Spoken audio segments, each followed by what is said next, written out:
The Book of Ecclesiastes, Chapter 1, The Futility of All Endeavor. The words of the preacher, the son of David, king in Jerusalem. Vanity of vanities, says the preacher, vanity of vanities, all is vanity.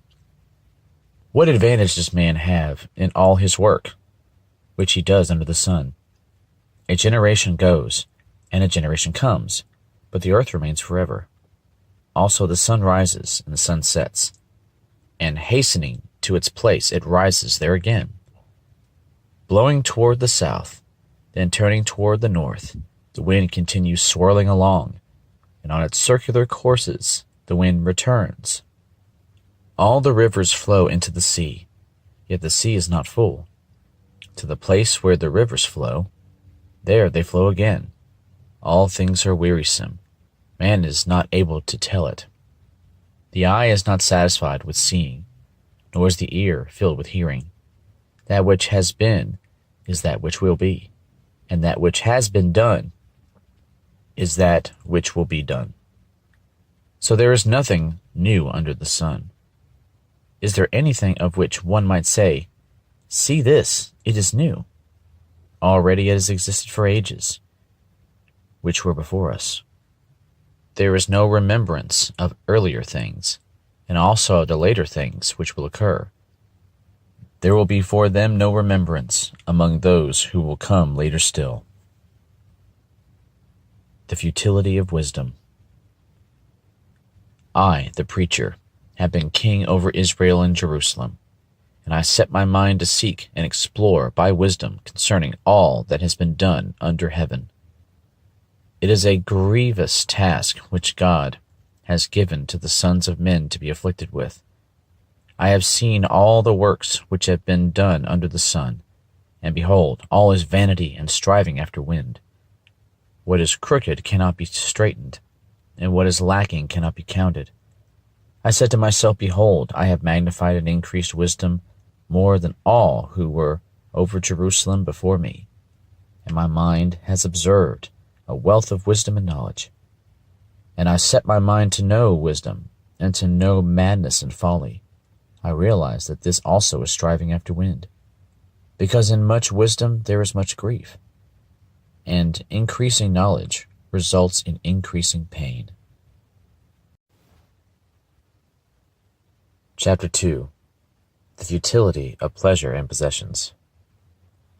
I said to myself, come now, I will test you with pleasure, so enjoy yourself. And behold, it too is futility. I said of laughter, it is madness, and of pleasure, what does it accomplish? I explored with my mind how to stimulate my body with wine, while my mind was guiding me wisely, and how to take hold of folly, until I could see what good there is for the sons of men to do under heaven the few years of their lives. I enlarged my works. I built houses for myself. I planted vineyards for myself. I made gardens and parks for myself, and I planted in them all kinds of fruit trees. I made ponds of water for myself, from which to irrigate a forest of growing trees. I bought male and female slaves, and I had home-born slaves. Also I possessed flocks and herds larger than all who preceded me in Jerusalem. Also I collected for myself silver and gold and the treasure of kings and provinces. I provided for myself male and female singers, and the pleasures of men, many concubines. Then I became great and increased more than all who preceded me in Jerusalem.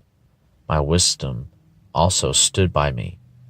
All that my eyes desired, I did not refuse them. I did not withhold my heart from any pleasure, for my heart was pleased because of all my labor, and this was my reward for all my labor.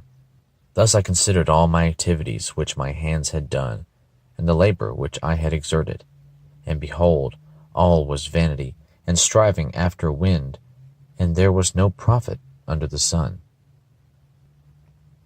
Wisdom excels folly. So I turned to consider wisdom, madness, and folly. For what will the man do who will come after the king except what has already been done? And I saw that wisdom excels folly, as light excels darkness. The wise man's eyes are in his head, but the fool walks in darkness. And yet I know that one fate befalls them both. Then I said to myself, as is the fate of the fool, it will also befall me. Why then have I been extremely wise? So I said to myself, this too is vanity. For there is no lasting remembrance of the wise man as with the fool, insomuch as in the coming days all will be forgotten. And how the wise man and the fool alike die. So I hated life, for the work which had been done under the sun was grievous to me, because everything is futility and striving after wind. The futility of labor. Thus I hated all the fruit of my labor for which I had labored under the sun, for I must leave it to the man who will come after me, and who knows whether he will be a wise man or a fool? Yet he will have control over all the fruit of my labor, for which I have labored by acting wisely under the sun. This too is vanity. Therefore I completely despaired of all the fruit of my labor for which I had labored under the sun. When there is a man who has labored with wisdom, knowledge, and skill, then he gives his legacy to one who has not labored with them. This too is vanity, and a great evil. For what does a man get in all his labor, and in his striving, with which he labors under the sun? Because all his days his task is painful and grievous. Even at night his mind does not rest. This too is vanity. There is nothing better for a man than to eat and drink and tell himself that his labor is good. This also I have seen, that it is from the hand of God. For who can eat and who can have enjoyment without him? For to a person who is good, in his sight he has given wisdom and knowledge and joy, while to the sinner he has given the task of gathering and collecting, so that he may give to one who is good in God's sight. This too is vanity, and striving after wind. Chapter 3. A Time for Everything. There is an appointed time for everything, and there is a time for every event under heaven. A time to give birth, and a time to die. A time to plant, and a time to uproot what is planted. A time to kill, and a time to heal. A time to tear down, and a time to build up. A time to weep, and a time to laugh. A time to mourn, and a time to dance. A time to throw stones, and a time to gather stones. A time to embrace, and a time to shun embracing. A time to search, and a time to give up as lost. A time to keep, and a time to throw away. A time to tear apart, and a time to sew together. A time to be silent, and a time to speak. A time to love, and a time to hate. A time for war, and a time for peace. What profit is there to the worker from that in which he toils? I have seen the task which God has given the sons of men, with which to occupy themselves. God set eternity in the heart of man. He has made everything appropriate in its time. He has also set eternity in their heart, yet so that man will not find out the work which God has done from the beginning even to the end. I know that there is nothing better for them than to rejoice and to do good in one's lifetime. Moreover, that every man who eats and drinks sees good in all his labor. It is the gift of God. I know that everything God does will remain forever. There is nothing to add to it, and there is nothing to take from it. For God has so worked that men should fear him. That which is has been already, and that which will be has already been, for God seeks what has passed by. Furthermore, I have seen under the sun that in the place of justice there is wickedness, and in the place of righteousness there is wickedness. I said to myself, God will judge both the righteous man and the wicked man, for a time for every matter and for every deed is there. I said to myself concerning the sons of men, God has surely tested them in order for them to see that they are but beasts. For the fate of the sons of men and the fate of beasts is the same. As one dies, so dies the other.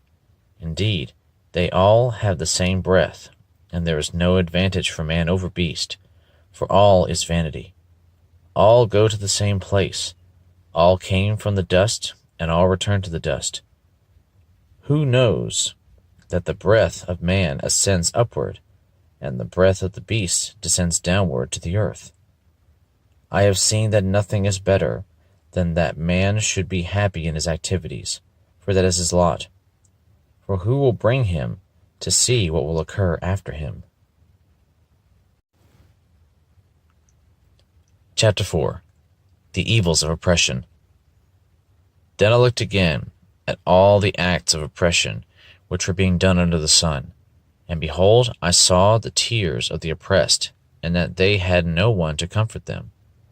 And on the side of their oppressors was power, but they had no one to comfort them. So I congratulated the dead who are already dead more than the living who are still living. But better off than both of them is the one who has never existed, who has never seen the evil activity that is done under the sun. I have seen that every labor and every skill which is done is the result of rivalry between a man and his neighbor. This too is vanity and striving after wind.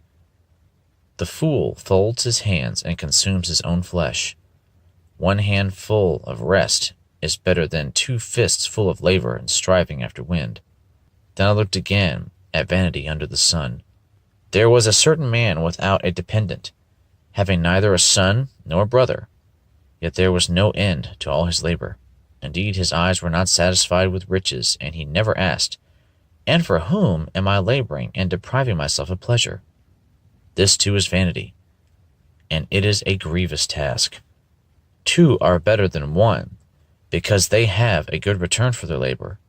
For if either of them falls, the one will lift up his companion. But woe to the one who falls when there is not another to lift him up. Furthermore, if 2 lie down together, they keep warm. But how can one be warm alone? And if one can overpower him who is alone, 2 can resist him. A cord of 3 strands is not quickly torn apart. A poor yet wise lad is better than an old and foolish king who no longer knows how to receive instruction. For he has come out of prison to become king, even though he was born poor in his kingdom. I have seen all the living under the sun throng to the side of the second lad who replaces him. There is no end to all the people, to all who were before them, and even the ones who will come later will not be happy with him, for this too is vanity and striving after wind. Chapter 5. Your attitude toward God. Guard your steps as you go to the house of God, and draw near to listen rather than to offer the sacrifice of fools. For they do not know they are doing evil. Do not be hasty in word or impulsive in thought to bring up a matter in the presence of God. For God is in heaven, and you are on the earth. Therefore let your words be few. For the dream comes through much effort, and the voice of a fool through many words. When you make a vow to God, do not be late in paying it, for he takes no delight in fools. Pay what you vow. It is better that you should not vow than that you should vow and not pay. Do not let your speech cause you to sin, and do not say in the presence of the messenger of God that it was a mistake. Why should God be angry on account of your voice and destroy the work of your hands? For in many dreams and in many words there is emptiness. Rather, fear God. If you see oppression of the poor and denial of justice and righteousness in the province, do not be shocked at the sight. For one official watches over another official, and there are higher officials over them. After all, a king who cultivates the field is an advantage to the land. The folly of riches.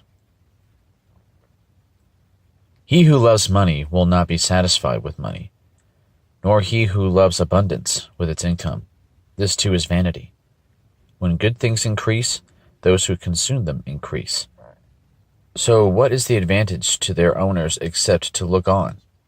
The sleep of the working man is pleasant, whether he eats little or much. But the full stomach of the rich man does not allow him to sleep. There is a grievous evil which I have seen under the sun, riches being hoarded by their owner to his hurt. When those riches were lost through a bad investment, and he had fathered a son, then there was nothing to support him. As he had come naked from his mother's womb, so will he return as he came. He will take nothing from the fruit of his labor that he can carry in his hand. This also is a grievous evil. Exactly as a man is born, thus will he die. So what is the advantage to him who toils for the wind? Throughout his life he also eats in darkness, with great vexation, sickness, and anger. Here is what I have seen to be good and fitting, to eat, to drink, and enjoy oneself in all one's labor in which he toils under the sun during the few years of his life which God has given him. For this is his reward. Furthermore, as for every man to whom God has given riches and wealth, he has also empowered him to eat from them and to receive his reward and rejoice in his labor. This is the gift of God. For he will not often consider the years of his life, because God keeps him occupied with the gladness of his heart. Chapter 6. The Futility of Life. There is an evil which I have seen under the sun, and it is prevalent among men. A man to whom God has given riches and wealth and honor, so that his soul lacks nothing of all that he desires. Yet God has not empowered him to eat from them, for a foreigner enjoys them. This is vanity and a severe affliction. If a man fathers 100 children and lives many years, however many they be, but his soul is not satisfied with good things, and he does not even have a proper burial, then I say, better the miscarriage than he. For it comes in futility and goes into obscurity, and its name is covered in obscurity. It never sees the sun, and it never knows anything. It is better off than he. Even if the other man lives 1,000 years twice, and does not enjoy good things, do not all go to one place? All a man's labor is for his mouth, and yet the appetite is not satisfied. For what advantage does the wise man have over the fool? What advantage does the poor man have, knowing how to walk before the living? What the eyes see is better than what the soul desires. This too is futility, and a striving after wind. Whatever exists has already been named, and it is known what man is. For he cannot dispute with him who is stronger than he is. For there are many words which increase futility. What then is the advantage to a man? For who knows what is good for a man during his lifetime, during the few years of his futile life? He will spend them like a shadow. For who can tell a man what will be after him under the sun?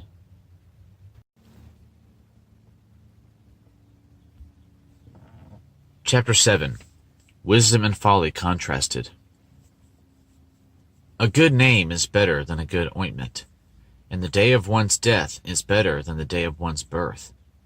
It is better to go to a house of mourning than to go to a house of feasting, because that is the end of every man, and the living takes it to heart.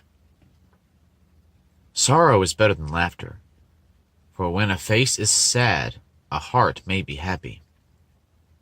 The mind of the wise is in the house of mourning, while the mind of fools is in the house of pleasure.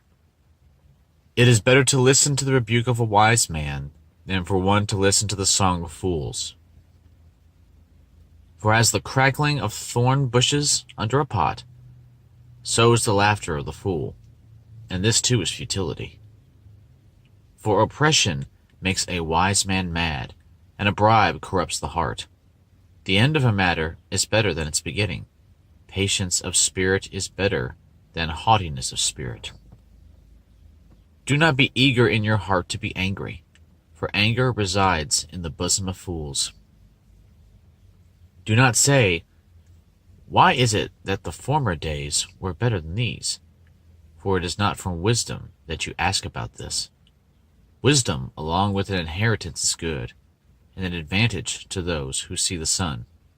For wisdom is protection just as money is protection. But the advantage of knowledge is that wisdom preserves the lives of its possessors. Consider the work of God, for who is able to straighten what he has bent? In the day of prosperity, be happy, but in the day of adversity, consider.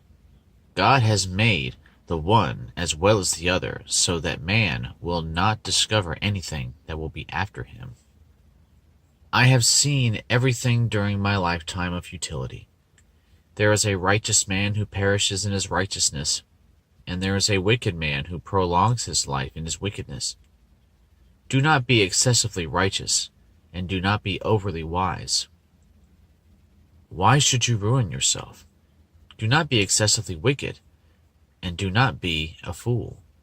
Why should you die before your time? It is good that you grasp one thing, and also not let go of the other, for the one who fears God comes forth with both of them. Wisdom strengthens a wise man more than 10 rulers who are in a city. Indeed, there is not a righteous man on earth who continually does good and who never sins. Also, do not take seriously all words which are spoken, so that you will not hear your servant cursing you. For you also have realized that you likewise have many times cursed others. I tested all this with wisdom, and I said, I will be wise, but it was far from me. What has been is remote and exceedingly mysterious. Who can discover it? I directed my mind to know, to investigate, and to seek wisdom and an explanation, and to know the evil of folly and the foolishness of madness. And I discovered, more bitter than death, the woman whose heart is snares and nets, whose hands are chains. One who is pleasing to God will escape from her, but the sinner will be captured by her. Behold, I have discovered this, says the preacher, adding one thing to another to find an explanation, which I am still seeking but have not found.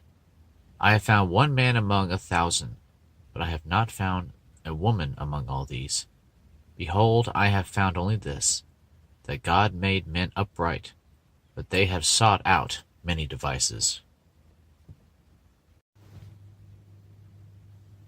Chapter 8. Obey Rulers. Who is like the wise man, and who knows the interpretation of a matter? A man's wisdom illumines him and causes his stern face to beam.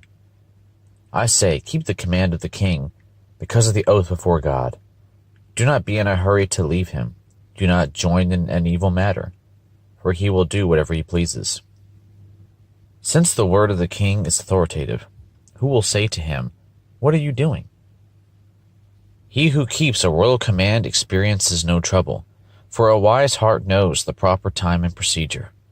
For there is a proper time and procedure for every delight, though a man's trouble is heavy upon him. If no one knows what will happen, who can tell him when it will happen? No man has authority to restrain the wind with the wind, or authority over the day of death, and there is no discharge in the time of war, and evil will not deliver those who practice it. All this I have seen and applied my mind to every deed that has been done under the sun, wherein a man has exercised authority over another man to his hurt. So then, I have seen the wicked buried, those who used to go in and out from the holy place, and they are soon forgotten in the city where they did thus. This too is futility, because the sentence against an evil deed is not executed quickly. Therefore the hearts of the sons of men among them are given fully to do evil. Although a sinner does evil 100 times and may lengthen his life, still I know that it will be well for those who fear God, who fear him openly. But it will not be well for the evil man, and he will not lengthen his days like a shadow, because he does not fear God. There is futility which is done on the earth, that is, there are righteous men to whom it happens according to the deeds of the wicked.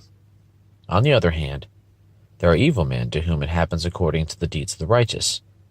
I say that this too is futility. So I commended pleasure, for there is nothing good for a man under the sun except to eat and to drink and to be merry, and this will stand by him in his toils throughout the days of his life which God has given him under the sun. When I gave my heart to know wisdom, and to see the task which has been done on the earth, even though one should never sleep day or night, and I saw every work of God, I concluded that man cannot discover the work which has been done under the sun. Even though man should seek laboriously, he will not discover, and though the wise man should say, I know, he cannot discover. Chapter 9. Men are in the hand of God. For I have taken all this to my heart, and explain it, that righteous men, wise men, and their deeds are in the hand of God. Man does not know whether it will be love or hatred. Anything awaits him. It is the same for all. There is one fate for the righteous, and for the wicked, for the good, for the clean, and for the unclean, for the man who offers a sacrifice, and for the one who does not sacrifice. As the good man is, so is the sinner. As the swearer is, so is the one who is afraid to swear. This is an evil in all that is done under the sun, that there is one fate for all men. Furthermore, the hearts of the sons of men are full of evil, and insanity is in their hearts throughout their lives. Afterwards they go to the dead. For whoever is joined with all the living, there is hope. Surely a live dog is better than a dead lion. For the living know they will die, but the dead do not know anything, nor have they any longer a reward, for their memory is forgotten. Indeed, their love, their hate, and their zeal have already perished, and they will no longer have a share in all that is done under the sun. Go then, eat your bread in happiness, and drink your wine with a cheerful heart, for God has already approved your works. Let your clothes be white all the time, and let not oil be lacking on your head. Enjoy life with the woman whom you love all the days of your fleeting life, which he has given to you under the sun. For this is your reward in life, and in your toil in which you have labored under the sun. Whatever your hand finds to do. Whatever your hand finds to do, do it with all your might. For there is no activity or planning or knowledge or wisdom in Sheol where you are going. I again saw under the sun that the race is not to the swift, and the battle is not to the warriors, and neither is bread to the wise, nor wealth to the discerning, nor favor to men of ability. For time and chance overtake them all. Moreover, man does not know his time. Like fish caught in a treacherous net, and birds trapped in a snare, so the sons of men are ensnared at an evil time, when it suddenly falls on them. Also this I came to see as wisdom under the sun, and it impressed me.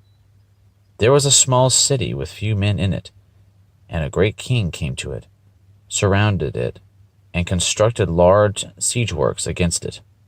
But there was found in it a poor wise man, and he delivered the city by his wisdom. Yet no one remembered that poor man. So I said, Wisdom is better than strength.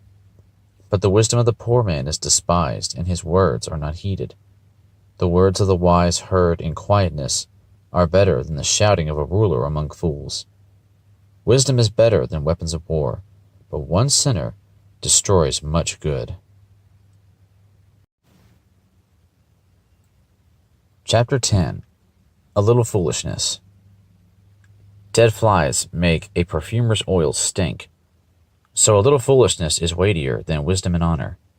A wise man's heart directs him towards the right, but the foolish man's heart directs him toward the left.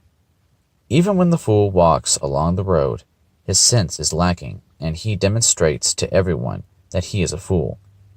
If the ruler's temper rises against you, do not abandon your position, because composure allays great offenses. There is an evil I have seen under the sun, like an error which goes forth from the ruler.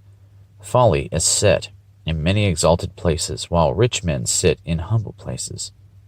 I have seen slaves riding on horses, and princes walking like slaves on the land. He who digs a pit may fall into it, and a serpent may bite him who breaks through a wall. He who quarries stones may be hurt by them, and he who splits logs may be endangered by them. If the axe is dull, and he does not sharpen its edge, then he must exert more strength. Wisdom has the advantage of giving success. If the serpent bites before being charmed, there is no profit for the charmer. Words from the mouth of a wise man are gracious, while the lips of a fool consume him. The beginning of his talking is folly, and the end of it is wicked madness. Yet the fool multiplies words. No man knows what will happen, and who can tell him what will come after him? The toil of a fool so wearies him that he does not even know how to go to a city. Woe to you, O land, whose king is a lad and whose princes feast in the morning. Blessed are you, O land, whose king is of nobility and whose princes eat at the appropriate time, for strength and not for drunkenness. Through indolence the rafters sag, and through slackness the house leaks. Men prepare a meal for enjoyment, and wine makes life merry, and money is the answer to everything. Furthermore, in your bedchamber do not curse a king, and in your sleeping rooms do not curse a rich man, for a bird of the heavens will carry the sound, and the winged creature will make the matter known. Chapter 11. Cast your bread on the waters. Cast your bread on the surface of the waters, for you will find it after many days. Divide your portion to 7, or even to 8, for you do not know what misfortune may occur on the earth. If the clouds are full, they pour out rain upon the earth. And whether a tree falls toward the south or toward the north, wherever the tree falls, there it lies. He who watches the wind will not sow, and he who looks at the clouds will not reap. Just as you do not know the path of the wind, and how bones are formed in the womb of the pregnant woman, so you do not know the activity of God who makes all things. Sow your seed in the morning, and do not be idle in the evening, for you do not know whether morning or evening sowing will succeed, or whether both of them alike will be good. The light is pleasant, and it is good for the eyes to see the sun.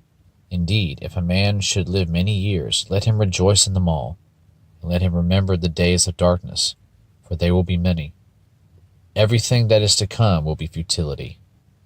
Rejoice, young man, during your childhood, and let your heart be pleasant during the days of young manhood, and follow the impulses of your heart and the desires of your eyes. Yet know that God will bring you to judgment for all these things.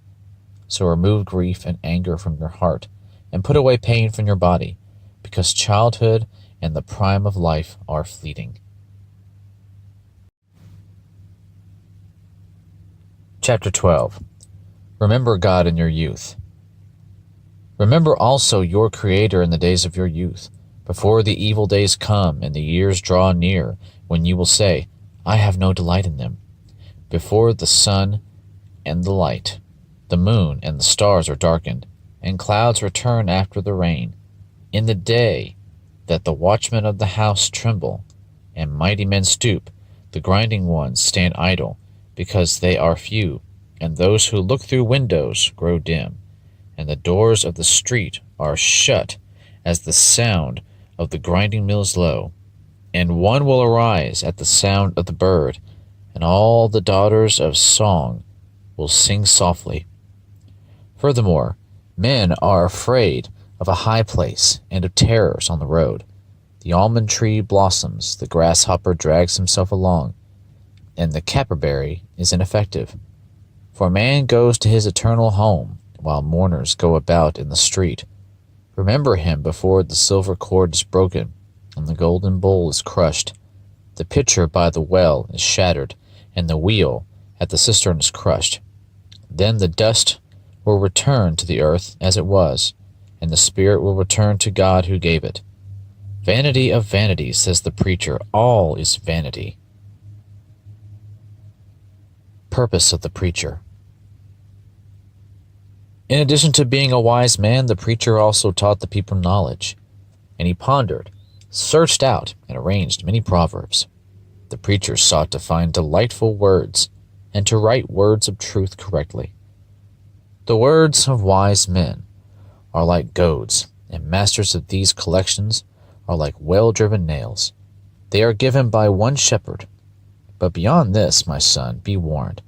The writing of many books is endless, and the excessive devotion to books is wearying to the body. The conclusion, when all has been heard, is, fear God and keep his commandments, because this applies to every person.